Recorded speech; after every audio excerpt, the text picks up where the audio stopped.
I be that more you gon' remember. Be more. I be that more you gon' remember. Nap town. I be that more you gon' remember. Taharkabey front line till the law call my number. I be that more you gon' remember. LA. I be that more you gon' remember. New York.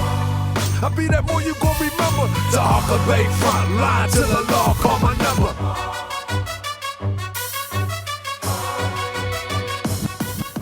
Know that I love all of you. Thank you for your support, the pressure you put on the system to let them know that the individual that they had apprehended was just not someone that was going to go quietly and that you all would let this happen. So I have to start by saying that I wouldn't be sitting here if it wasn't for the thousands of phone calls that came down to both facilities where they did not want to keep me any longer than they had to.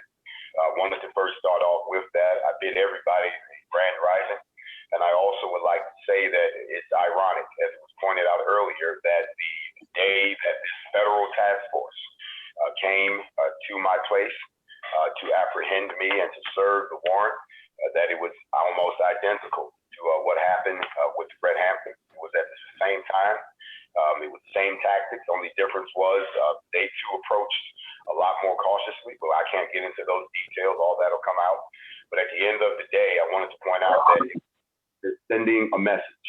And the message was not so much just, this trumped up charge that they've come up with 3 months after the fact. We can talk about that later too, but it's the fact that it was the timing. It was right after I received the Global Leadership Award. It was the fact that it was right after, we had just gotten back. But the point I'm making is the timing of it just seemed so ironic that they were sending a message, not just to us in America, but around the world. And we all talk about history repeating itself. No, we don't want to repeat history. So I bid everybody good morning. I am not allowed to be on social media, but a radio interview is definitely something that I can do. So when the good folks reached out to me, I said, of course, I'd be more than willing to sit down and dialogue with you, but at the same time, give some reassurance to all of those folks out there who don't know what's going on, who probably haven't really kept up with the NFAC, who haven't kept up with all of the episodes that have happened throughout the summer into the fall, and who probably have no idea why the U.S. government would respond in the way that it has at both the state and at the federal level. At this particular juncture, if you're not familiar with the NFAC, we are the largest Black militia, all Black militia. We're not a hate group. We never were. We're not a racist hate group. We are not we're not opposed or threaten anybody, anything of that nature. We were a Black militia put together to protect the Black community, put together to educate our own people about owning firearms responsibly, and to also teach the art and practice the art of self-policing for our own people so we could take care of ourselves when it appears that when other people do it, we tend to end up dead. The NFAC, of course, has been ignored by mainstream media to a certain degree unless something negative happens. None of the successes do they report. But we're not surprised at that. What I am surprised at is the fact that there are those folks out there that are acting like they just heard about this for the first time. And having your head in the sand in this third episode of the pro-Black movement is not wise, because this is a different type of individual that we're dealing with in this era we live in, and they know that they're dealing with a different type of individual in this particular era, and they're prepared to deal with us, but a lot of you all are not prepared to deal with them. So I wanted to open by saying that a lot of folks have pointed out the irony and what's going on. I don't know if you want me to get into detail about our past with the NFAC. I'm not sure how much your listeners are aware. We were the first on the ground for Ahmaud Arbery. We were on the ground for Louisville, Kentucky, twice, and then of course down in Lafayette. All of these in support of Blacks who were either murdered or investigations that appeared to be stalled surrounding the murders of Black people, most notably Breonna Taylor in the Kentucky space. And this is what I want to focus on. There are some who feel that what has happened to me is political payback for us bringing the light to the Breonna Taylor situation, which is what our goal was. It was not to destroy or to hurt anyone. The NFAC has always operated within the confines of the law so that this very thing wouldn't happen. And it appears that they found a loophole around that by coming up with these trumped up charges. Trumped up charges or not, I still have to deal with them. I am currently in a house arrest situation. I've had several rights removed from me that some folks say would infringe on my First Amendment rights, but they say they were conditions of my release. I am not out of the woods. This is not over. This is just beginning. I will say this also. I need the support of everyone. If you consider yourself to be a member of this community, then you should be doing more than just sitting on the side right now. It's amazing to me that we get in the streets and we protest about people after they are killed, and we lament and we fight. But when people are alive, those same individuals, we sit on the sidelines and we wait for something to happen, as if we're waiting for a martyr or sacrifice. What's happened here is not just a slap in the face to me and my organization, but a slap in the face to the pro-Black movement, a slap in the face to those who can see the unfairness in the judicial system. A young man went up to Wisconsin, murdered 2 people, same thing, federal charges, blah, blah, blah, $2 million, he's out, and we don't hear anything about it. Same thing happens with the Black man, and all of a sudden it's front page news, and everyone is sitting back talking about, ooh, I don't know. This is not the time for, ooh, I don't know. This is the time for Black folks to say, now it's our time to demonstrate some type of unified response to what has happened. I'll stop right there and see if there's somewhere else you want to take the conversation. Otherwise, I will be talking for the rest of the day. I would like you to go into a little bit, if you can, again, where you can't go, we understand, about these charges and what happened Thursday. A couple of things. Like I said, this is, I don't want to jeopardize anything at this point. Yes, but please don't. The rest is public information. You can look this up yourself. It was interesting. At the federal level, they're alleging that I broke a USC code for assaulting, intimidating, impeding. There were some other things that I would think you'd have to be in a person's presence to do. These individuals who apparently were deputized. Okay, so just got a heavy echo. Everything was fine. Somebody came on. Please mute your mic. If you just came on, I hear a terrible echo. I can hear everything in their car. Yeah, that was Vernon. I think that was Vernon. Are we good to go? Yeah, Vernon. Vernon, you might have to mute, please. Okay, let me see. Please mute. Is that better? No, you have to mute. Please mute. Okay. I'm already on mute. I don't have my speaker on, so. All right. All right. Continue, Grandmaster Jay. Okay. There's a charge that that's what I did by shining a flashlight up to a building top to see who was up there looking at us, and then moving on. But apparently they say I broke this law back in September when we went down for the second march into Louisville at the Derby, which was interesting. But at the end of the day, then the state came back and, interestingly enough, gave me the same charge that they gave to the officer that fired into the Breonna Taylor residence. But they said that he, threatened the neighbors when the bullets went into other homes. So I have that charge also.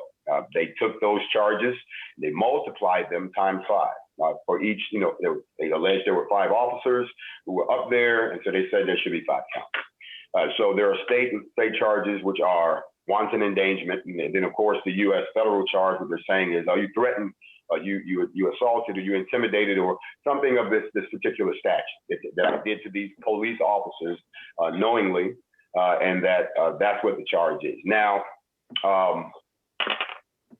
because this is at the federal level, and I can speak openly here again, it was 2-part cooperation between the federal and the state to try to make this happen, because I don't live in the state of Kentucky. So in order to enact their jurisdiction, they had to get me back to the state of Kentucky. So the feds came and, of course, enacted their warrants. They executed a warrant and then delivered me to the state of Kentucky. And then the state of Kentucky did what they had to do. So those are the charges. A lot of people, even those folks who are lawyers and prosecutors, have said that this is BS, that these are trumped up charges, that this is very weak. But what it does is, in effect, give them what they actually want, to silence me. It was really not about coming after me. If I was a threat, they had to find a way to silence me, specifically by forbidding me to speak anymore online. forbidding me to travel and actually participate in any of the functions of my militia. Basically, to sit home, shut up, and sit down. And so forth. So I understand that's what the mission is, but at the end of the day, I now have to work through the system. So that's what happened. So I'm going to go to the other side. Once I was apprehended by the FBI, the U.S. Marshal, a special task force that they now have that was created by your current president to deal with these types of situations, as they called it. Once I was in their custody and then taken to this facility, I think it became quite apparent that Black America, to some degree, was not going to just sit by. And as I said before, the response was overwhelming. And of course, I too was already in communication with lawyers and so forth because I was totally blindsided by this. I could not imagine what they were talking about.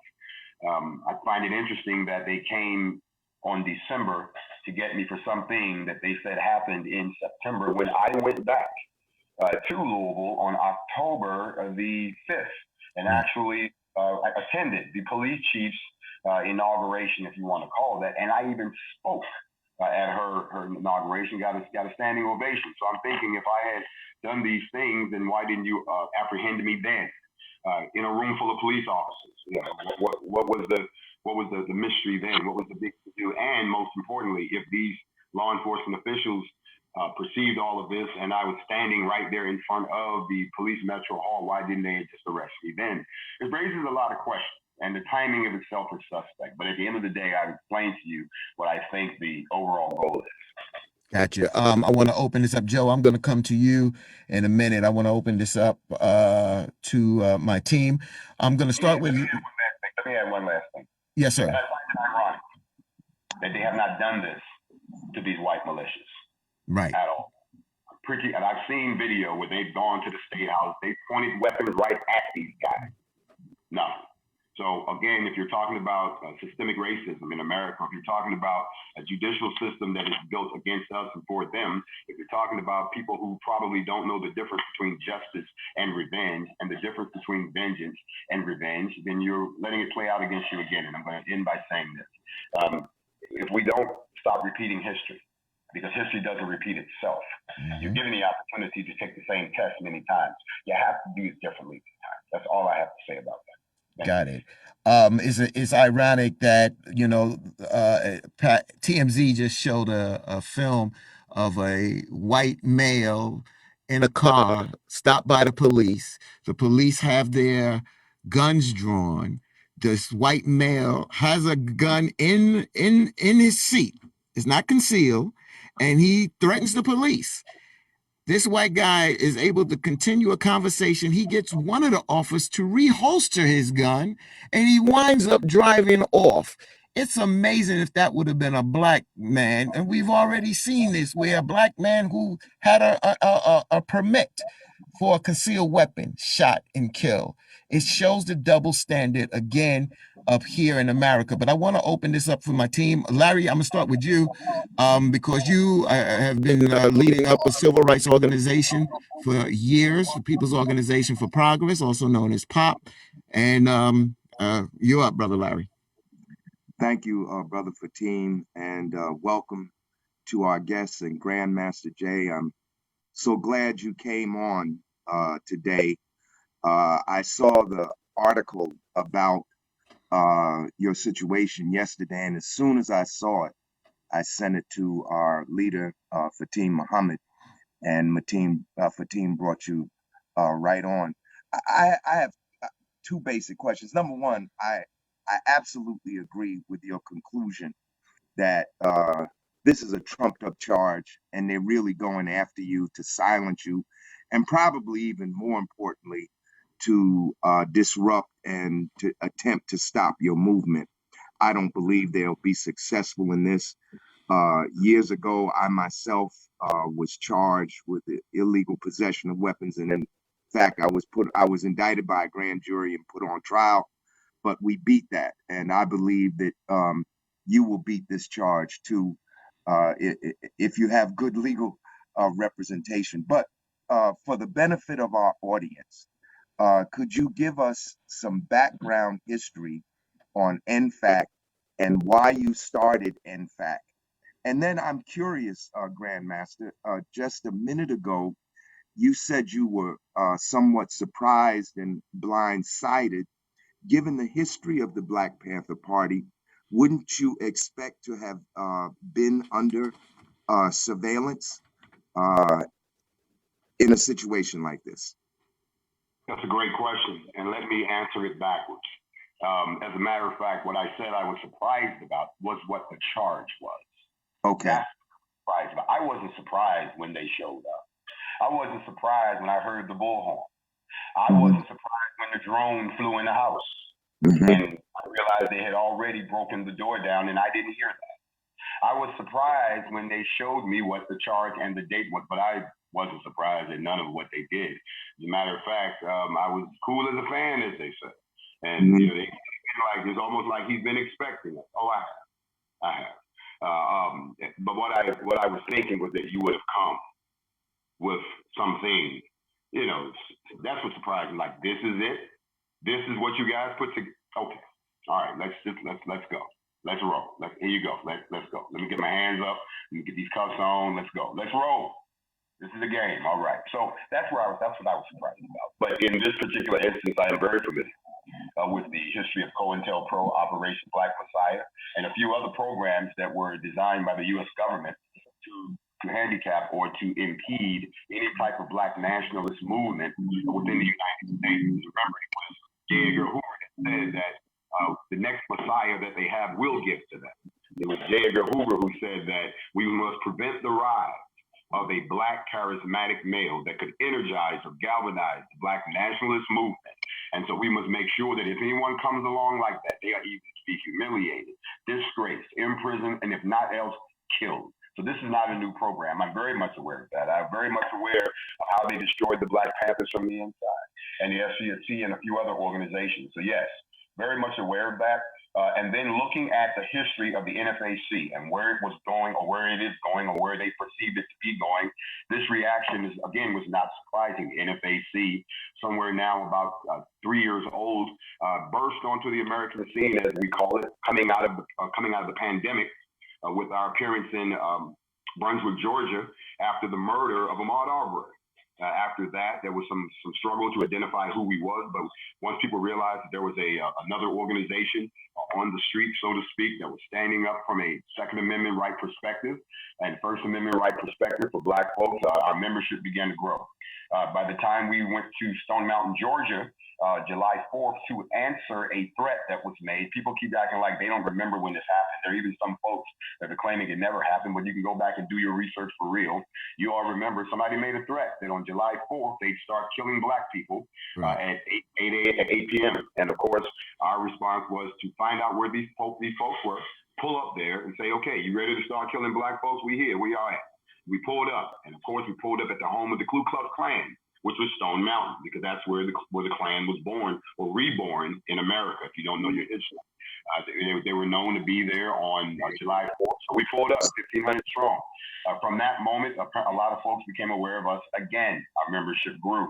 And then, of course, we focused on the Breonna Taylor situation, and of course, the lack of transparency. So again, this is where we had become so large that we couldn't just show up.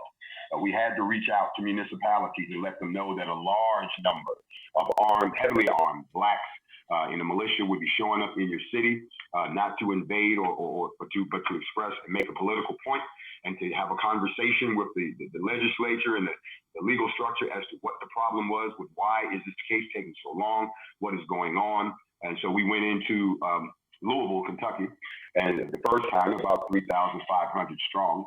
And again, that was historic, but nobody talks about that. And then, of course, we came back during the Derby during September, which is where they alleged that this particular offense happened. We came back. And so we've been steadily growing in number and steadily making our presence felt. And then in the situation down in Louisiana, if you all remember, was twofold.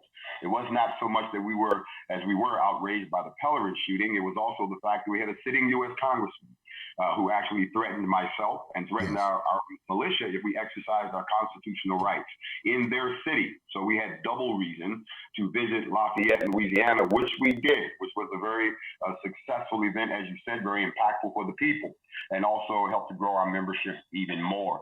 The NFAC across the United States has grown remarkably fast, and has become something that a lot of people who actually become aware of it tend to try to classify us as somebody else. They want to say, oh, they remind me of the Black Panthers. Oh, they remind me of the Huey Newton's Gun Club. Oh, they remind me. They go through all these organizations before we tell them, no, we don't. We're a completely new animal. Those other organizations have been standing strong on their own, doing just fine. We don't have to imitate them. We don't have to extend them. They're successful in what they do. We are a new animal. Slide over, make room for us. That's all it is. So a lot of folks who cannot classify us, they tend to resort to the usual. They must be a hate. Southern Poverty Law Center has not classified us as a hate. Oh, they must be terrorists. We're not classified. Nowhere have we been classified as terrorists. Well, maybe maybe there's nothing. We have a zero offense record because we are a law-abiding, citizen populated, legally armed, Black. Dropped out again. I think that those folks who are uneducated about it, go to Wiki, whatever they want to do, you'll find a very interesting description of us, but for the most part, we are Black militia, and we're affiliated internationally. We started off just here in the United States, and now we're spread around the globe, Africa, the UK, the Caribbean, South America, and then, of course, there are other militias out there, other Pan-African movements, other resistance movements that have aligned with us. So we have become an international Black militia coalition with different missions in different countries, but also in this country with the mission that I stated before. So that is who we are. And it's funny that this happened. We're in the process of actually solidifying our structures to the point where some of them can become self-independently functioning and so forth. So we've been growing for the last 3 years. That's what the NFAC is. Gotcha. Brother Jamie. Thank you for joining us, Brother Grandmaster Jay, and of course, Brother Dupree. Thank you for coming back. I want our viewers to just juxtapose the Michigans for Liberty, that the militia group that stormed the State House in Lansing. Now, they were menacing and threatening lawmakers, and to my knowledge, there was not one arrest. And you also, brother, referenced Kyle Rittenhouse, who killed 2 people. It is on video, indisputable evidence, and yet he's out on bail. And so we do know there is certainly this dichotomy and this inequity when it comes to Black people exercising their Second Amendment rights legally, and those who illegally are exercising their Second Amendment rights, yet they don't seem to receive the same judgment. You mentioned that you were at the swearing in for Yvette Gentry in Louisville, correct? Correct. Have any of the elected officials in any of the areas in which you are on the ground and your organization is on the ground, have they reached out to you to sit and meet with you to understand and discuss your platform and your positions, or have you reached out to them to do that? And if so, has there been any communication, any dialogue, any formal dialogue? Well, to answer your question, if you're asking if there's been any communication between myself and those individuals since the execution of the case by the U.S. government. Prior to that. I'm going to answer that, but I'm going to unpack this first. There has been none. It's interesting that when you read the affidavit, you see some of the names that are mentioned. You're thinking, okay, this guy was talking with the leadership. I wonder if the leadership's talking to him now, and why didn't the leadership talk to him, prior to this? But going back to answer the second part of the question, I had very detailed conversations, roundtable discussions with the leadership in Louisville, the mayor's office, the sheriff's office, all of the activist groups on the ground. I've had many conversations with them. I did not blindly go into Louisville. There was a lot of conversation before we showed up in Louisville. Us showing up in Louisville was a culmination of those conversations. So that was the end result. The show of force was the end of the conversation, not the beginning. Everyone from the attorney general all the way down to the folks down in the mayor's office, those folks that are actually on the ground, those folks who were seeking office. I spoke with everyone. So I would think that those conversations, which were not secret, which were public, are the evidence that we never came into this city with an intent of malice toward police officers. The NFAC, as a matter of fact, has never made a statement that our purpose is to attack law enforcement. If we were out to attack law enforcement, then we wouldn't have worked with them or worked along with whatever, their particular mayor designated us to work with, to make sure we secured the right permits and that we identified the right safety zones and we had the right rules of engagement. All of those have been communicated in conversations before, even though I've seen some things to the contrary, which tells me that some folks are changing their tune. And that tells me that once again, I'm seeing something happen that doesn't seem to happen in our community. They're unified. And if somebody's not on code, they get them on code. They need them to change their story, they change their story. They're going to get on code regardless, because they're looking at a team win, not a me win. So yes, conversations in the past, and it's interesting you asked that, because I had great conversations with folks. We were never contentious. We were never adversarial in our discussions. As I said before, smiles and sunshines around the table. And then every time that we've executed, we've shook hands and said, great job.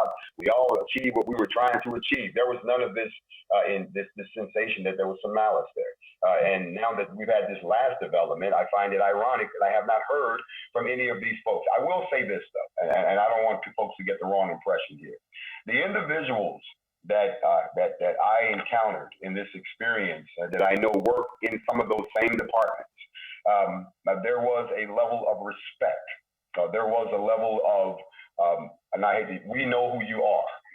When I was brought into the Louisville Metro Police Department, there were officers standing there who just wanted to see and give me nods of approval, saying, we know who you are, we know what y'all about. You know what I'm saying? Suck it in, go through it, but everybody ain't rocking with this. So I would say that but leadership, no. Haven't heard from anyone. The conversations I had from the past, last time I talked to anybody in the Louisville space with regard to the leadership structure was back around the time of September. We've had no further involvement with regards to the NFAC, from a protesting or marching standpoint since September.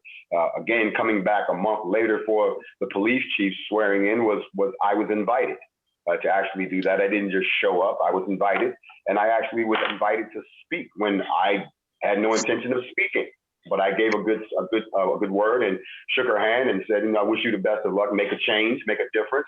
As a Black woman, so I felt encouraged. And that was it. I closed the book on our involvement with Louisville, and that's where we were. So you can imagine, no leadership has reached out to me as of this juncture. Mm-hmm. Bobby Child. Grandmaster Jay, thanks for coming on today and sharing, getting the chance to hear you for the very first time. You strike me as someone who is an educator who wants to turn it into action. And you talked about understanding the history of the, J. Edgar Hoover, the Black Panthers, First and Second Amendment. I'm curious to a couple of things, right? One, how do you, if you can share, how do you protect to make sure you don't have infiltration of your organization to, cut the roots out from it? And secondly, what are the things about the First and Second Amendment that you're finding that Black and brown people are not as aware of that they should be aware of? Well, first of all, I'm not going to talk too much about the methodologies that we use to vet people or to further expose people within our organization that raise questions with regards to who they are or who sent them or what their motives may be. But I will tell you that we have a very aggressive program coming into the NFAC. And once you're in the NFAC, there has been, as many folks have seen, folks dismissed. We don't owe an explanation to the public. We don't try to slander people's names. We just say that they're no longer a member. But internally, there was probably something that came up. We're constantly looking because of what our qualifications are. That's all I'm going to say as far as that. But very much adamant. That's why in the very beginning, when I put the NFAC together, the rules were to keep certain individuals out, to keep the possibility of there being, as we call, a sleeper or someone who may be a double agent, as people like to say, to prevent them to reduce the possibility of them even getting into the organization. But then even once they're in, a constant analysis of their behavior, of their statements, of their associations. We do all of that. To answer the other piece, which is going to be a little more detailed, with regards to the First Amendment and the Second Amendment, it's not so much what we don't know. Everybody knows the First Amendment. I mean, I don't care what color you are. You're right to say what you want to say when you want to say it. You're right to assemble peacefully and, and raise a grievance and so forth. Everybody knows that. I think that what we're finding out today in the first half is that people of color, I don't really get behind the term people of color. I'm going to say this. If you say people of color to me, I'm going to say people without color. Everybody else is a people without color. They get offended. So I'm going to say black people, because that is a frame of mind. It is also our Kemetic roots name. It is not something that was made up here in this country, as opposed to what they want you to believe. Do your research. Read the book, The Destruction of Black Civilization by Chancellor Williams, and do a deeper dive into why I call us all black. But when it comes to black people, with regards to the law, how the law is applied is the issue.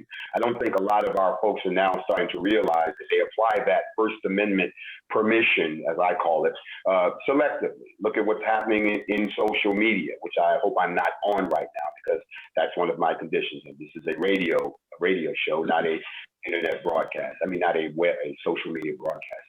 But you're finding censorship. Censorship is rampant now across all those platforms, and folks are actually getting irritated that they're finding out things are being removed, things are being blocked, things are being, people are not getting alerts.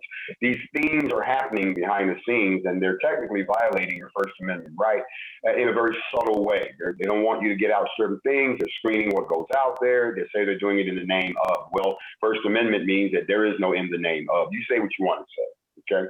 Second Amendment right is where we have our problem. You see, we've been socialized in this country to associate weapons and black people with violence and crime. And the truth of the matter is the Second Amendment does not discriminate, and your right to bear arms has nothing to do with criminality.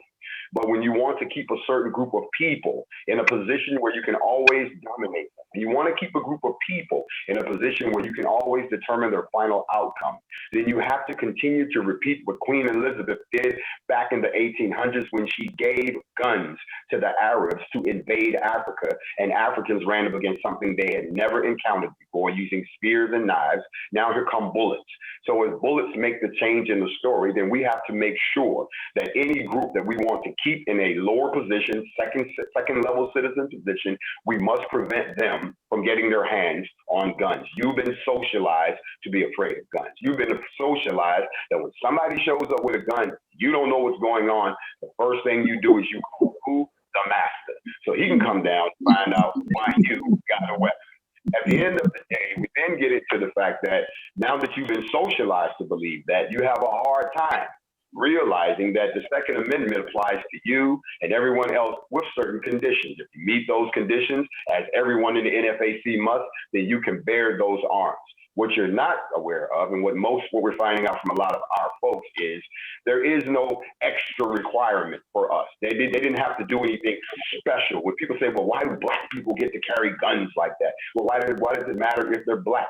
How about why do people get to carry guns like that? Because the Constitution says so. Every time I've spoken about this, I keep pointing to the fact that you act like we're a gang or we're a bunch of marauding criminals who just rode into town. No, we're all legally authorized to own weapons. We're all legal citizens. None of us are, any of those things. The things they're trying to turn me into. If you all haven't caught on, they're trying to do to you. Do to me what they've done to a lot of you. And that is, remember what the 13th Amendment says, let no man be a slave, lest he be a criminal, okay? Also, anyone who has certain things on their criminal record, now since you're a criminal, cannot possess firearms. So they've systematically disarmed you using the law. And now we're finding out that as more and more black folks are arming themselves, because black folks are the ones buying all the guns now. Notice there's a weapon shortage all of a sudden. Notice there's an ammo shortage all of a sudden.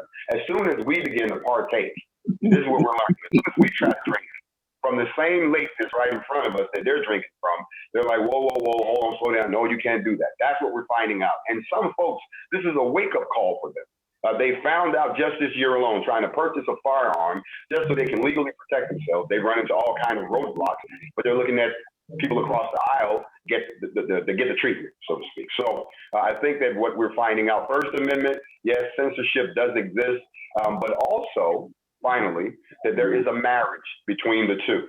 You see, the Second Amendment was put in place so that it could back up the First Amendment.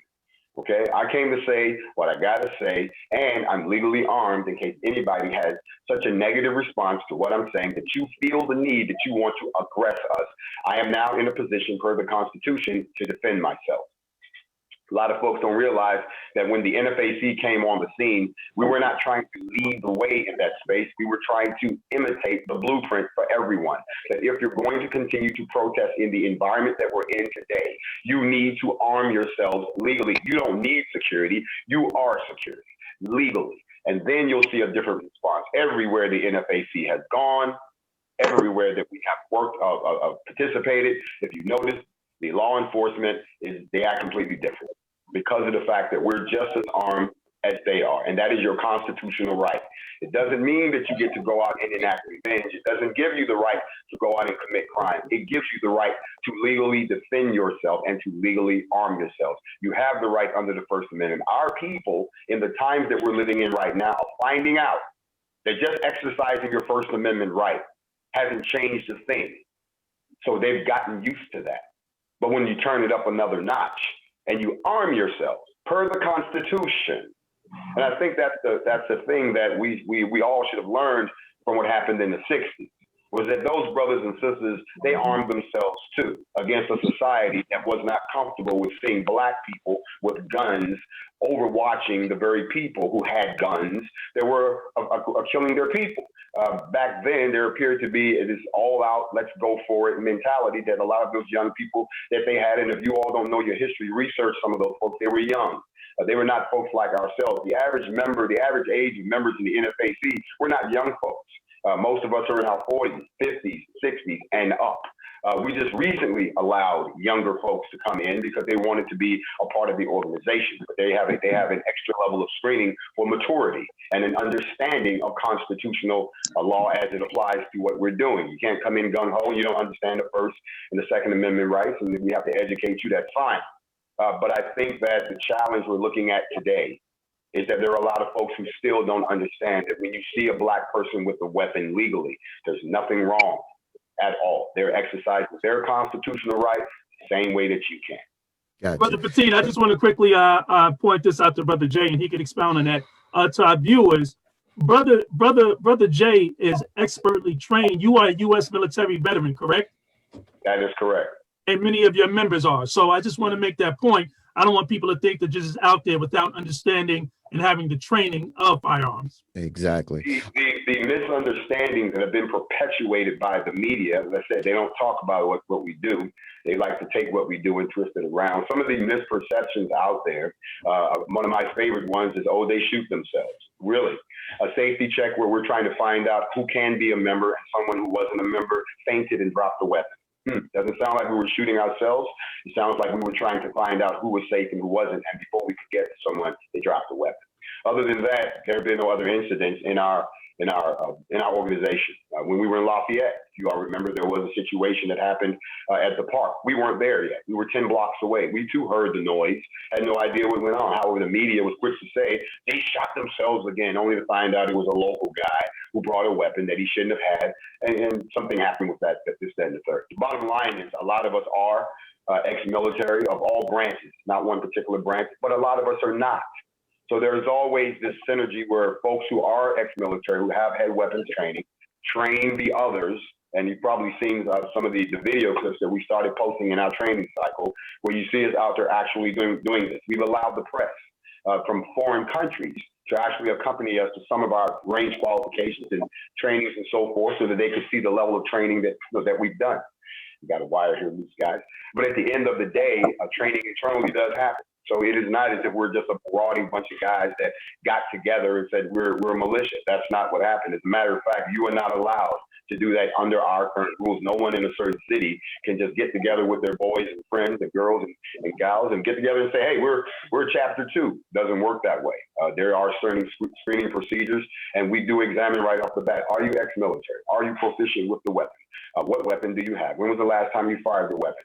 When we come down to qualify you, you're going to have to demonstrate to us that you understand the weapon. And if we don't see that you have that proficiency, whether you're ex-military or not, you can't participate in anything else that we do until such a time that you can qualify with us. So please, let's lose that distinction that we don't know what we're doing, because if the federal government really thought that we didn't know what we were doing, if the federal government thought that we were a bunch of untrained idiots, then they wouldn't have come to me the way they did, and we wouldn't have existed up to this point. Gotcha. Let me bring Joe Dupree in here. And Joe, as we get ready to wrap this up, and the reason why I reached out to you, because you had interviewed Grandmaster Jay in the past and was helping me make this connection. Grandmaster Jay, and along with other organizations, has been there for the people. Sacrifice different organizations. Like he said, he's not there to imitate other organizations. He has his own organization, but there's a lot of organizations like my brother here, Larry Ham, is on the ground up here on the East Coast. But a lot of people sacrifice, and they do it because they believe in the cause, and they do it from the spirit of the heart. But now, at times, folks need the people. Folks need the people, and when I say folks need the people have run into issues and they need that support.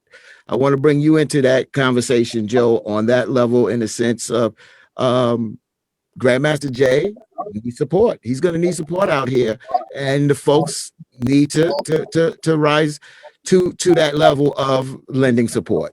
Your thoughts, Joe? Very much so, Brother Fatim. I like to bring up 3 words: accountability, responsibility, and economics. First of all, anybody who's had the honor or the privilege of running or even speaking to or meeting Grandmaster Jay, he gives freely information. He gives freely knowledge. Many folks who have had issues with police brutality, situations of wrongness, when the NFAC showed up to support and undergird you, many of them didn't even call for the NFAC. The NFAC actually reached out for them and said, how can we help you? How can we help resolve this injustice and let you know that there are people who look like you, as Grandmaster Jay say, black folks standing together. Our biggest problem, I think, as a people is that, unlike Kyle Rittenhouse, we sit around and go, oh, I knew he was something that he wasn't. So incorrect. We should undergird this brother, because this brother freely came with his people to places like Lafayette, Louisiana. He's came to Stone Mountain, Georgia. He's came to Louisville, Kentucky. And it is times like this that we have to understand that economics is key, because this man is fighting a serious legal battle that, just like Kyle Rittenhouse, they say the evangelical community helped raise over $2 million and help him in his situation of his struggles legally. We've got to stand behind this brother. Here's why we have to stand behind this brother: because we have to show that justice isn't just us. We have to show folks and make them understand that the same laws that reign on Pennsylvania Avenue are the same laws and the same level of justice that should be given out in the low income and under deprived areas.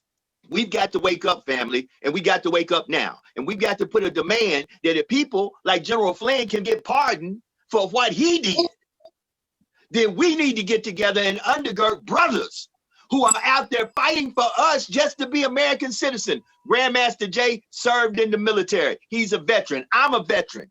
So it's cool for me to catch a bullet for this country, but it ain't cool for me to stand up and say, you got to treat me like you treat everybody else.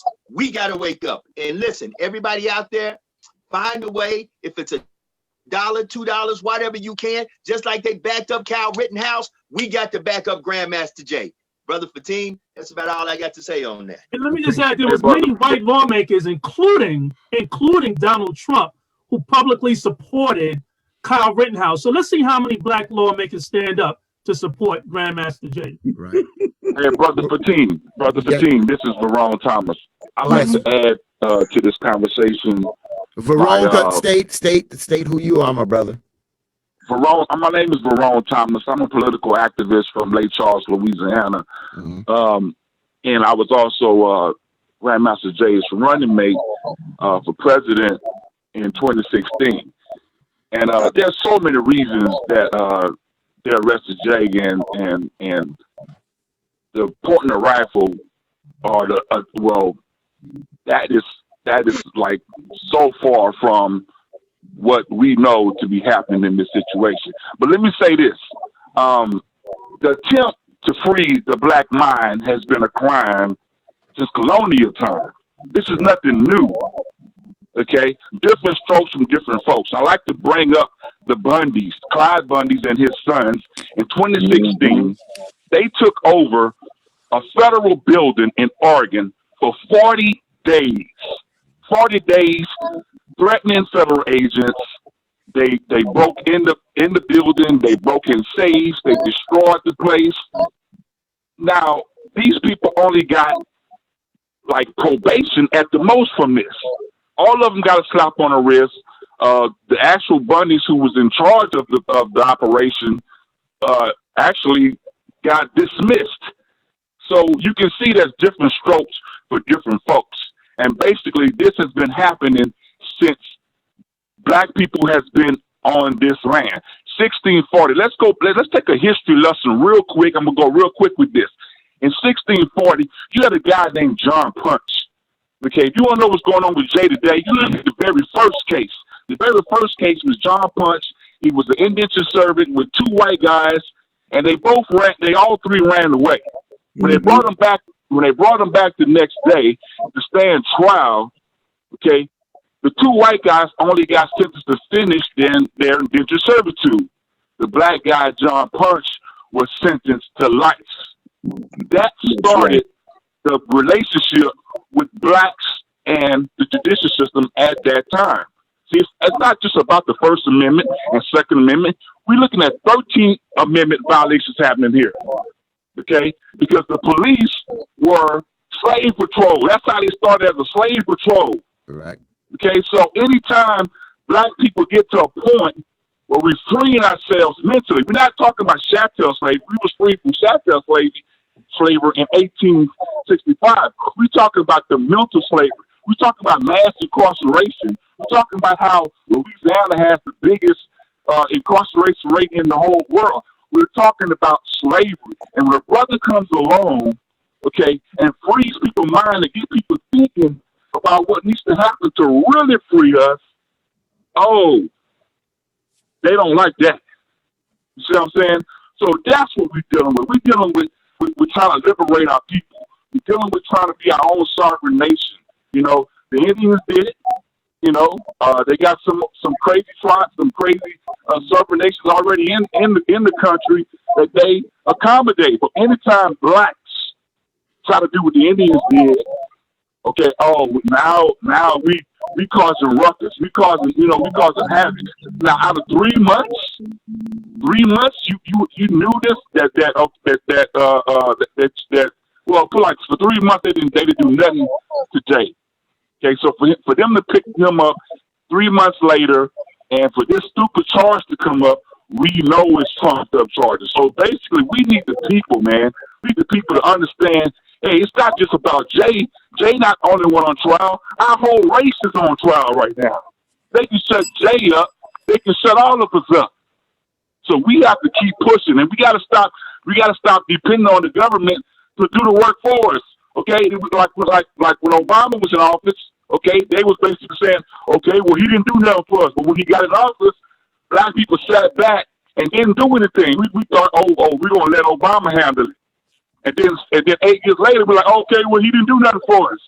That's what they saying. Even though I believe Obama did a lot for us, but okay, we did not go through the door that he opened. Now everybody just voted for Biden and Harris, and now Biden and Harris, and they're like, we feel like we did something again. We gotta watch them too. Of course. As black people. Of course. We voted Trump out and we voted for them, but we gotta watch them too. And when people start like asking questions around election time, what about reparations?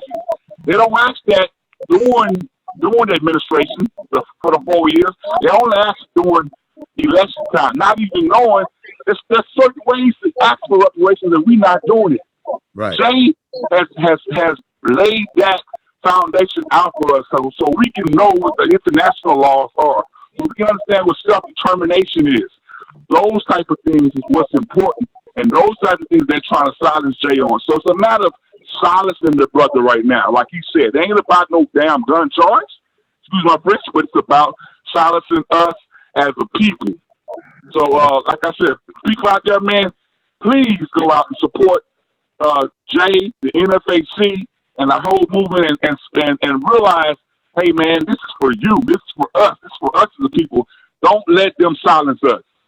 Thank you, Brother Vernon, and for the work that you have done and still doing out there. I just want to say this, and I'm going to let Grandmaster Jay have his last word on this segment here. You know, we talk about racism, we talk about Breonna, we talked about other issues that you talk about Lafayette, Louisiana, where the brother was shot numerous times down there and killed by the police. We continue to catch hell by law enforcement at times, and we're not indicting all law enforcement, and you know, and we make that statement. It's about the bad law enforcement.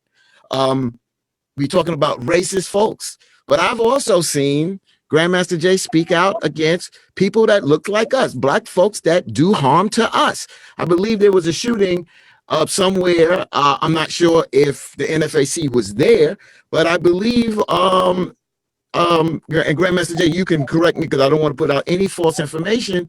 You got information who did the shooting and you put it out, and that individual was a black person.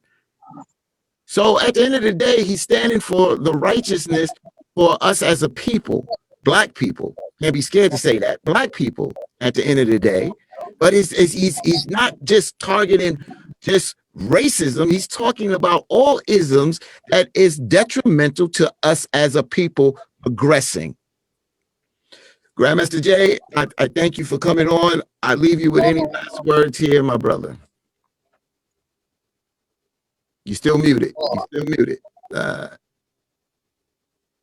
There you go. I said before, 3 things, and then as I'm known to say, I raise about your hair. First, thank you for providing me the platform here on your distinguished radio network to speak to the people.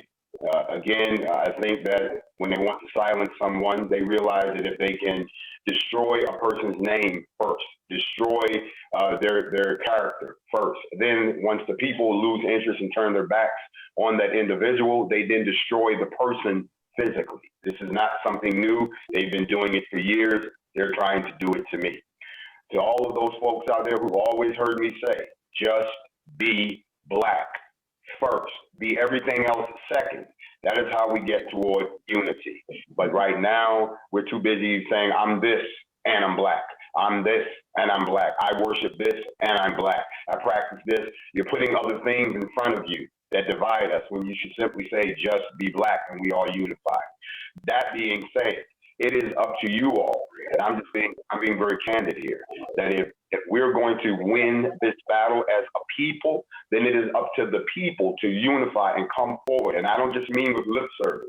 You're going to have to put some money behind your words if you want this to have a positive outcome.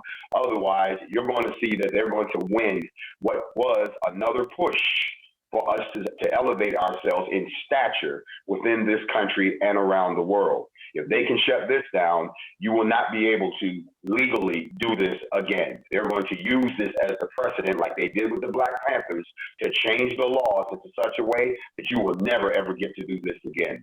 I do know that there's a GoFundMe that's been started for my legal fees, which are astronomical, since I'm fighting federal and state charges at the same time. They thought this one through very well. There is a campaign called, I think it's All Eyes on GMJ, I saw started by some of the other Black militant organizations. I salute them to raise awareness.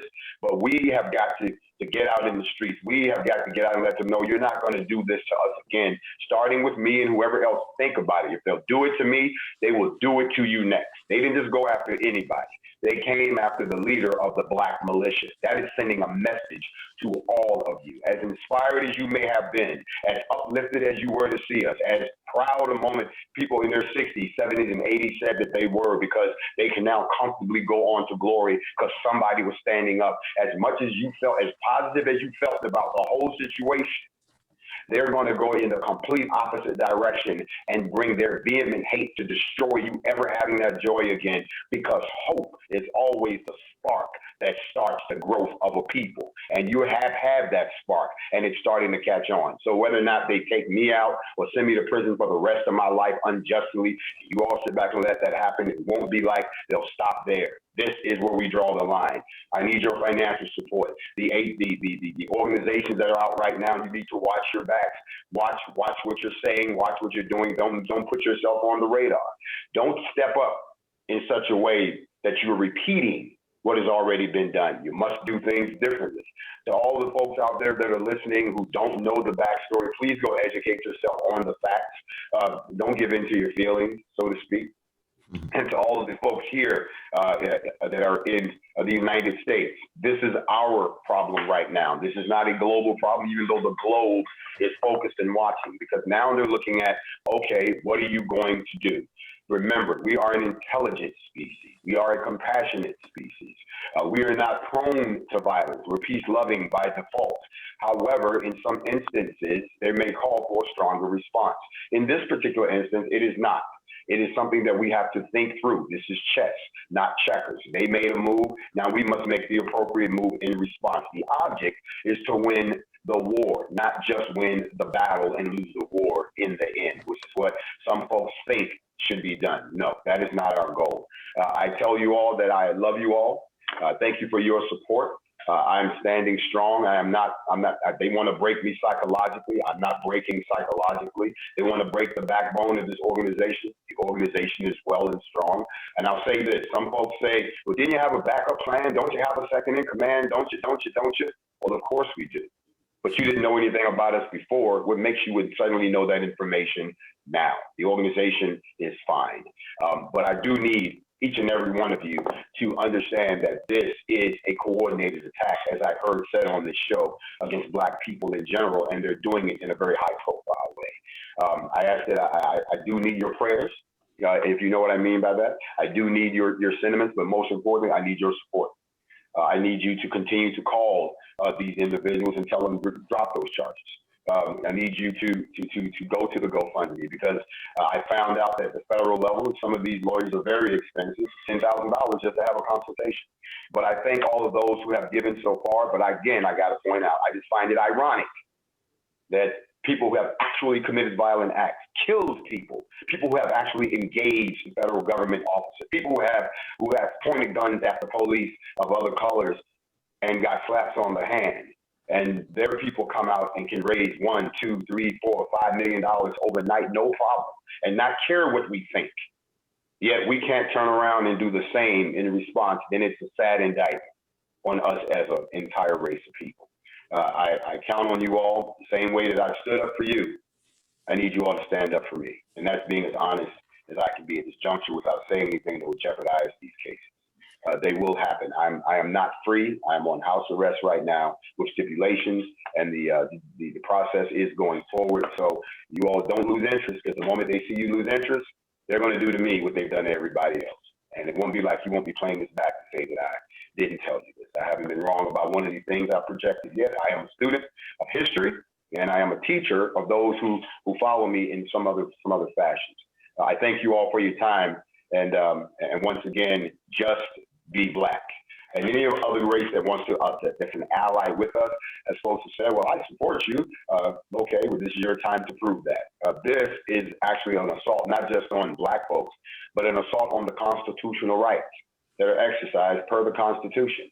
All of these rules and regulations on the Constitution now that apply to certain people, if they'll do it to us, they'll come and do it to you next. I bid you all shalom. Shalom. Walaikum salam. Peace. Joe, I want to thank you, Joe. Dupree, I want to thank you also, man. Taharkabey front line till the law call my number. I be that more you gon' remember. LA. I be that more you gon' remember. New York. I be that more you gon' remember. Taharkabey front line till the law call my